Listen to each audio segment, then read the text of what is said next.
Welcome to The Source, where we combine the headlines with in-depth conversations with the newsmakers themselves. Today on the program. On the whole, Filipinos usher in the new year safe and peaceful. Ina-intensify natin sa PNP yung pagkakandak ng operation dito sa mga illegal na paputok na i-declare natin. This despite a New Year's Eve bomb explosion in Cotabato. The IED bore the signature of the Dawla Islamiyah, Turaipi Group. Also an update on the killing of a Co-op Bicol Party List Congressman Rodel Batucabe. Yes, medyo malinaw and most probably ito na rin itong mga suspects natin. And the PNP security preparations ahead of the 2019 midterm elections. PNP spokesperson, Chief Superintendent Bong Durana joins us live. And later, love knows no gender, age, and technology. That's for today's In Focus.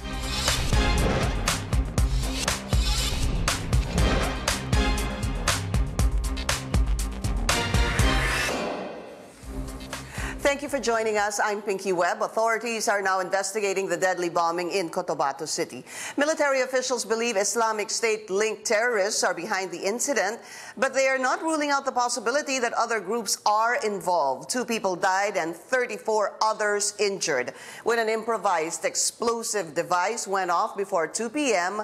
on New Year's Eve. Also, the PNP calls the New Year's celebration generally safe, and we also get to know the ongoing preparations ahead of the 2019 polls. Let's go straight to the source of the story, PNP spokesperson, Chief Superintendent Bong Durana. Sir, Happy New Year. Thank you for being here. Happy New Year, Pinky, and thanks for having me. Not very good news, of course. New Year's Eve, sir, 2 people died. At least 34 were injured in the New Year's Eve blast in the South Seas Mall in Cotabato. Sir, where are you in terms of the investigation? Well, we're progressing, and we have been ruling out some suspects, and just like based on the reports that the perpetrators are most likely ISIS-inspired local terrorist group, but we are not discounting the possibility that other groups or interest groups may be behind this cowardly attack against innocent civilians. So it's ISIS-inspired. That's pretty much the focus right now. ISIS-inspired. Who? Which group, sir? Well, operating that area, most likely BIFF area, BIFF, some elements of the BIFF who are inspired by the ISIS. But then again, it's a good investigative principle not to discount all angles. So we are looking at all angles, but I think we are progressing quite good because we have already completed our post-blast investigation. So all the physical evidence and the testimonial evidence are there already. Now it's the time to, analyze what we have. Can you tell us more about that, the physical evidence? Obviously, sir, certainly it's been said that it's an improvised explosive device, the kind used by ISIS, sir. Do you have any witnesses? Yes, of course. There are a lot of witnesses. What are they saying? They're saying that, of course, that area is a place of convergence. There are a lot of people, and the kind of IED was actually designed to kill and maim a lot of people. They put nails in the IEDs, and that's not the only one that we've actually discovered. We've rendered safe, actually, one IED inside the South Mall. So on the second floor. On the second floor of the South Mall, and I think that would be, that's an indication that our people out there, the PNP out there, reacted quite efficiently. In fact, in that area, there are police officers patrolling that area. But you cannot guard every inch of that place. So just like in any other countries, global terrorism is a huge problem, even in most developed countries like in Europe. So we can really do our best, but at the end of the day, there's still 1 or 2 incidents that will fall through the cracks in our security system. How did the police know about the second IED that was planted? I think it was in the baggage area or the baggage counter, baggage the second counter, floor. I think I'm not privy to the details, Okay. but most likely it was reported to them by the civilians. So the standard operating procedures that they need to isolate, evacuate the people, isolate the place, and it's only the EOD personnel who will render safe that IED. How many suspects are you looking at, sir? Well, there could be more. In fact, some people are saying that despite the martial law, we still have this kind of incident. But you know, without martial law, we could have there could have been more terror attacks in that area. So there are a lot of attempts and efforts by the local terrorist group, but the security forces there, led by the Armed Forces of the Philippines and the Philippine National Police, were able to prevent and preempt these attacks. So you're looking at possibly the BIFF. What about the Maute, sir? Yes, definitely Maute is in the Lanao del Sur, Lanao del Norte area.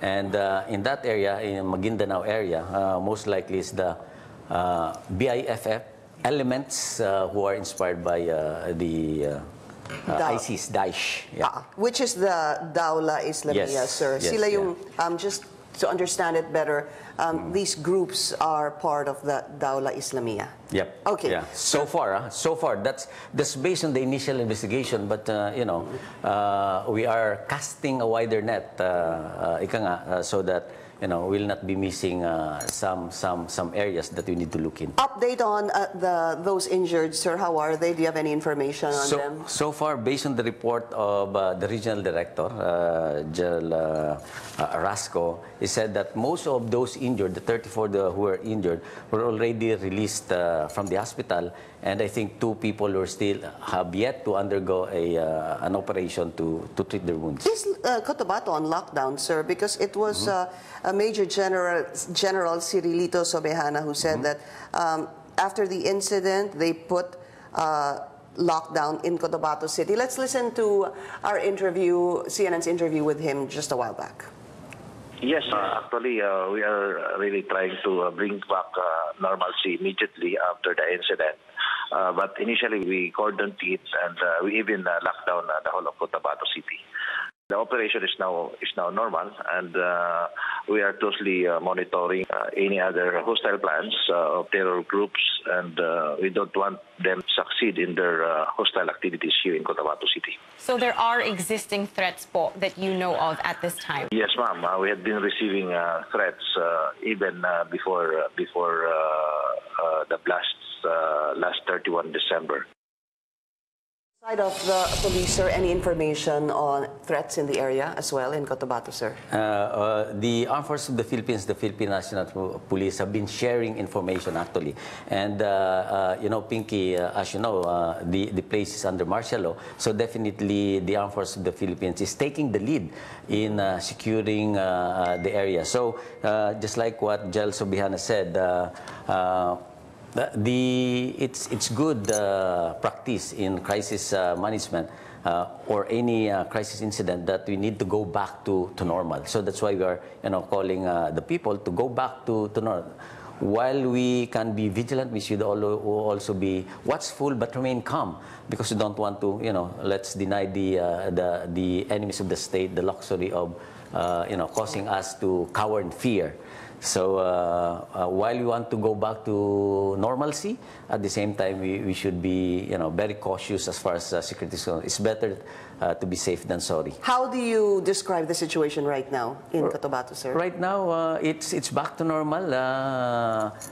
We sometimes we can just admire the resiliency of our countrymen there in Mindanao, and their desire really to really establish a long-lasting, sustaining peace and security in that area. So that alone can give us some encouragement that the Filipino people, especially the Mindanaoanons, are in one with us in seeing real peace and security in the promised land of Mindanao. What kind of evidence do you have so far that you can share with us, sir?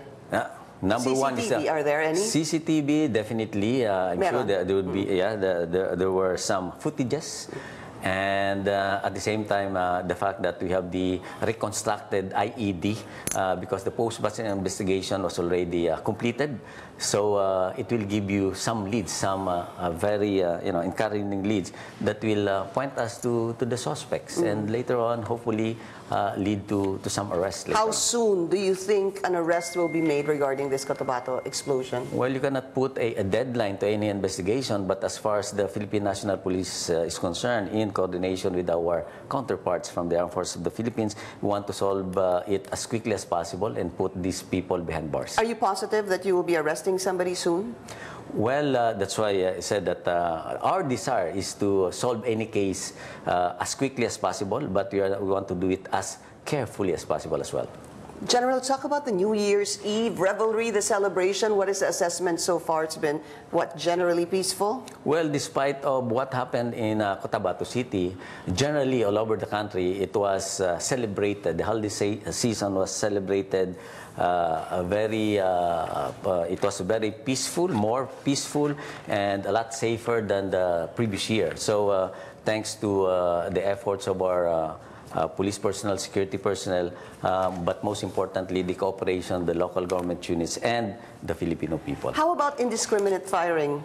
Yes, indiscriminate firing, we have lesser incidents of indiscriminate firing. In fact, the one that we reported yesterday, 24 that we've arrested, 7 of them allegedly are police personnel. But based on our succeeding investigation, not all of them are related to New Year's Eve revelry. The 7? The 7, especially those in Metro Manila. And we found out later on, based on the investigation, that it was not related to revelry. These 3 police personnel from Metro Manila who were arrested. So in Metro Manila, they reflect the overall situation in our country.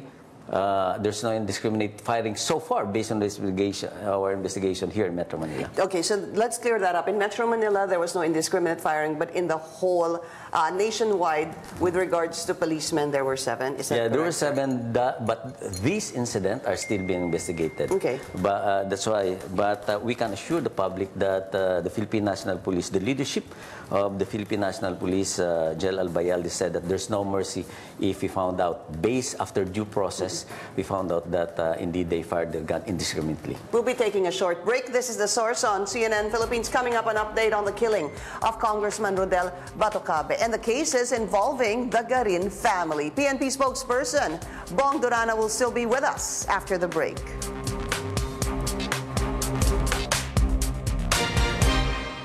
You're watching The Source on CNN Philippines. Our guest today, PNP spokesperson, Chief Superintendent Bong Durana. Congressman Batocabe, sir, the killing of the congressman. There are reports that there are supposed to be 2 witnesses who can actually point to those who are guilty of this. I will not confirm or deny that reports, but definitely what I can be sure of, there would be positive developments pretty soon. So definitely we are on top of the investigation. The investigation is progressing quite positively. There are a lot of encouraging results based on this investigation, and for sure you'll be hearing good news from the Philippine National Police. Today, probably tomorrow. I cannot say that. I'm not at liberty to say that at this point. But definitely, I'm quite sure that there are positive developments that would be considered good news, not only for the Philippine National Police, but the entire country, because rule of law is actually being observed here in our country. Can you tell me, sir, why you can't confirm that there are witnesses who can point to those responsible for the killing? Why can't you confirm that, sir? Because we were still running after some suspects. Manhunt operations are still ongoing. So we don't want to, let them do the guessing. Allow us to do the hunting. But I'm not asking who. I'm just asking you if there is, it's true that there are witnesses who are pointing to this, whoever is responsible for the killing. That's what I'm asking, sir. What I can say at this point, Pink, is that we've been interviewing a lot of witnesses. As you can see, we have 50 million reward. So a lot of people will be very interested. That's why, we're interviewing a lot of them, each one of them. But we are also ruling out nuisance witnesses, I should say, but from valuable witnesses. Obviously, but definitely sir. we're looking to not just two, a lot of witnesses that we are interviewing. Tell me this, sir. How many credible witnesses do you have so far? Well, you can count it through your fingers. You can't? You can. Oh, you can. So, so probably two, probably three. So you just confirmed it, sir.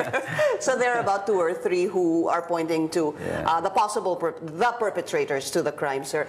The witnesses. Yes, witnesses. Yeah. Sorry, but what did I say? So yeah, witnesses who can point to the person responsible for the killing of Congressman Batucabe. Sir, the thing is, a mayor, which you don't, no, even the chief does not want to name, General Albayalde, although it's been in the papers.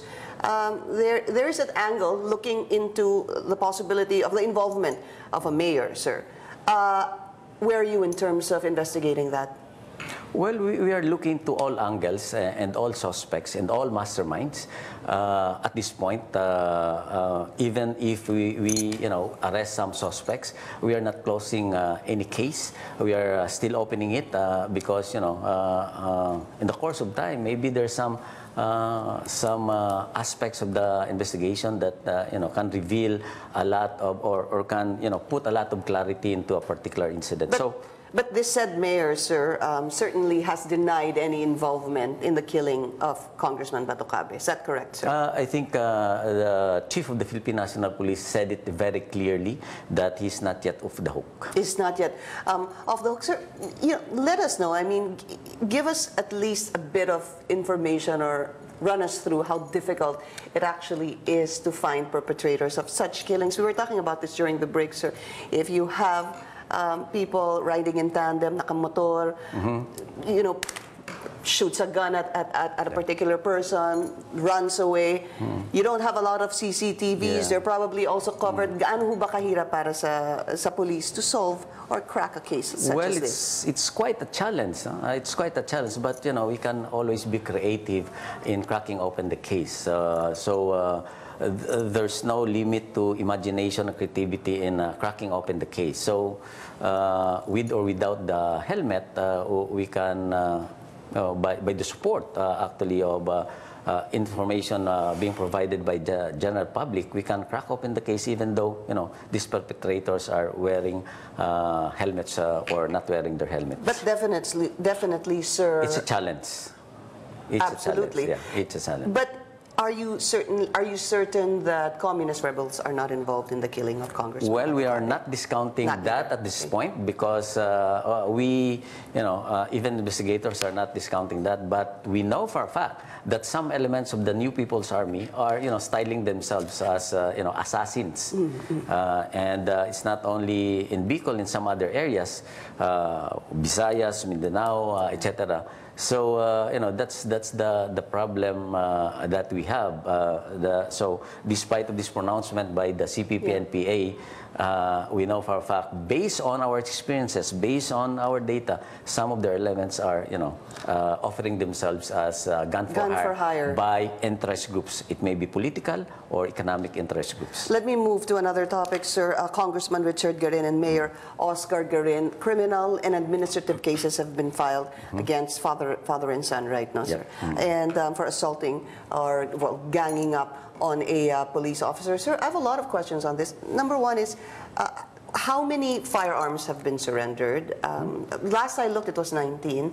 And my next question to that is, how can anyone have, is that normal to have about 19 firearms among two personalities or two lawmakers? Yeah, if I'm not mistaken, the law requires that you can possess firearms, register it under your name beyond 5 if you're a gun collector. Are they gun collectors? That is still the subject of our investigation. The Firearms Explosive Office and our Civil Security Group they are now investigating that case, whether they are authorized to have those number of firearms. Yeah. And Pinky, you said earlier, what happened to these firearms? They surrendered it all. And I think yesterday they surrendered the 2 that they claimed that here in Metro Manila to the San Juan Police. So, So total, ilan na po? Total, they said out of 8 and 19, they said 3 were, they couldn't account it, they were lost. There were affidavits that they given to the police. So that's still subject to investigation. So in total, how many, sir? Something like 16 now, more or less. You said 18 minus 3, so that should be about 15. 19 Oh, 19 minus 3. 19 minus 3, So so 16, yeah, sir. 16 more or less. But could there be any problems with also issuing the permits, sir? Because now, are all 16, do they all have permits? They have permits, licenses, we call it. But some of them, we found out right after the investigation that some of them are unrenewed licenses, expired licenses. So that's why immediately, a day after that mauling incident, the Chief of the Philippine National Police revoke their licenses and even their permit to carry firearms outside the residence. Everything is gone, yeah. Everything is gone. Yeah. This alone would tell us that, under the leadership of the Department of Interior and Local Government and our President and the Chief of the Philippine National Police, nobody is above the law. Who issues the permits, sir, for the benefit of the audience? The Firearms Explosive Office acting in behalf of the Chief PNP. Okay. Are you investigating whoever also issued the permits numbering 19 firearms, sir? Yes, definitely. That's part of our investigation. So there could be liability on the part of the PNP as well, sir? Yes. The ones issuing the permits. Not as an institution, but some personnel of the Philippine National Police. Are you is the PNP looking into possibly reviewing this? Because, sir, posibleng, is it nakakalusot or medyo madali? It's possibly easy We to are get a license? continuously actually reforming. As part of our reform program, Patrol Plan 2030, we are reforming systems and procedures in the Philippine National Police, and that includes licensing firearms. And we are introducing automation, actually, because, most of the organizations have yet to automate, and automation will actually reduce human intervention in processing these licenses. So we are progressing, and that Patrol Plan 2030 hopefully achieve its purpose, that we'll have a highly capable, effective, and credible Philippine National Police. What happens, though, to the two gentlemen, Sir Congressman Richard Garin and Mayor Oscar Garin?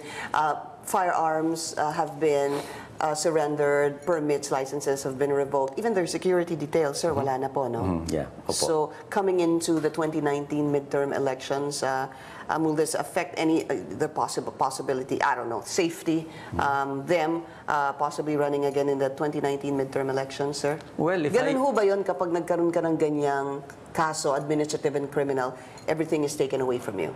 Well, it depends, based on a case-to-case basis. But if I may quote the Secretary of Interior and Local Government, Gerald Anyo, he said that, matapang naman sila, hindi nila kailangang bodyguard. Sabi nila parang anong grupo, sir? He mentioned the group as well. From the congressman and mayor. Yes. All right, very quickly though, 2019 elections, sir, and of course the plebiscite. On the BOL, what are the plans and the reparations of the PNP?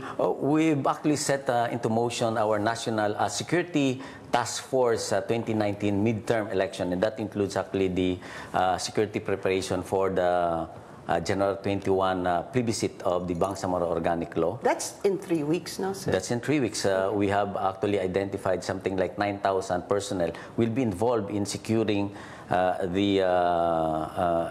all aspects of this electoral exercise in January in the ARMM, in the areas where the Bangsamoro will be, implemented later on. Right. And also our preparations for the midterm election. Yeah. In fact, Pinky, mag-uumpisa na, sir, hindi ho ba? even before that, we have already conducted some interventions, countermeasures such as running after gunfire syndicates, private armed groups. We have identified actually something like 77 active private armed groups and 180 plus, I think, potential. So even before they can do their own thing, definitely they are on our radar, and definitely at any opportune time we are going to neutralize them within the bounds of the law. Thank you, PNP spokesperson Bong Durana. Sir, Happy New Year to you. Happy New Year. Thank you for being here. This is The Source on CNN Philippines. Coming up, a man in Japan marries a hologram. That's for today's In Focus.